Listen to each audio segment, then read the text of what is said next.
salli ala Sayyidina Muhammad. Allahumma salli ala Sayyidina Muhammad. Allahumma salli ala Sayyidina Muhammad.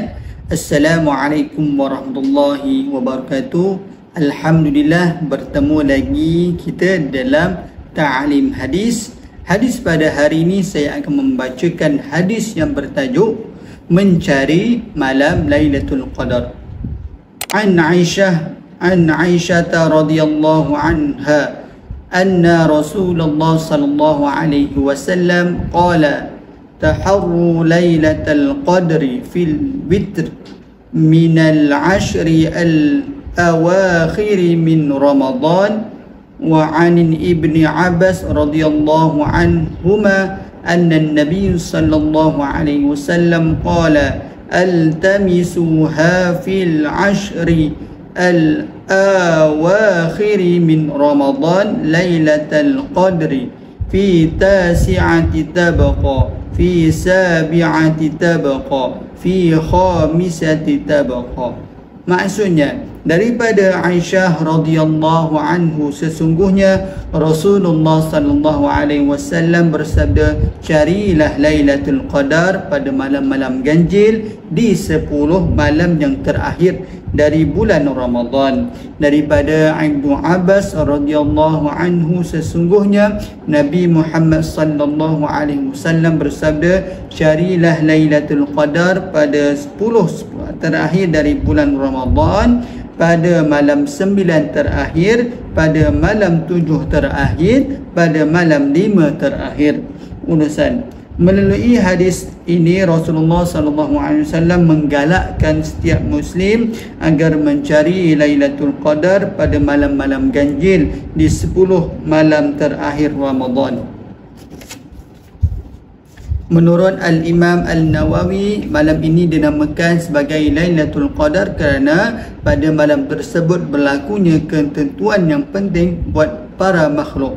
Kata Al-Nawawi, para ulama menjelaskan bahawa sesungguhnya dinamakan malam tersebut sebagai malam Lailatul Qadar kerana pada malam itu para malaikat menulis tentang qadar yang ditentukan buat para makhluk dan aspek ketentuan rezeki dan ajal yang akan berlaku pada tahun tersebut. Mirqah Al-Mafatih. Berdasarkan gambaran umum yang dinyatakan oleh Rasulullah sallallahu alaihi wasallam, para ulama berbeza pandangan tentang bilakah sebenar berlakunya malam Lailatul Qadar. Menurut Al-Qadi Al-Iyad, masa Lailatul Qadar itu berubah-ubah pada setiap tahun. Para ulama berbeza pendapat tentang bilakah berlakunya malam tersebut. Adakah dalam kalangan mereka berpendapat ia berubah-ubah pada setiap tahun?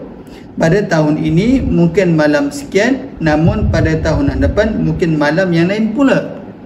Sayyidina Abdullah ibn Unais berpandangan bahawa Lailatul Qadar itu berlaku pada malam yang ke-23, Sahih Muslim. Manakala Ubay ibn Ka'ab pula mencenderungkan untuk menyatakan bahawa ia adalah pada malam ke-27 Ramadan. Kata beliau, demi Allah, aku mengetahuinya sejauh mana yang aku ketahui tentang malam ini, seperti mana yang diajarkan oleh Rasulullah sallallahu alaihi wasallam kepada kami agar menghidupkan malam ini. Ia adalah pada malam yang ke-27, Sahih Muslim.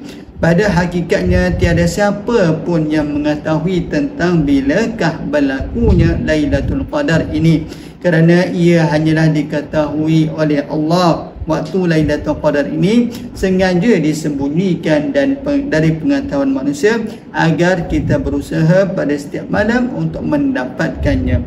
Namun para sahabat ada menyatakan tentang tanda-tanda mengenai bilakah berlakunya malam Lailatul Qadar itu. Seperti yang dijelaskan oleh Ubay ibn Ka'ab, kata beliau, dan tanda-tanda Lailatul Qadar itu ialah matahari yang terbit pada pagi tersebut putih, tidak bersinar, seakan kelam dan tidak menyinar. Sahih Muslim.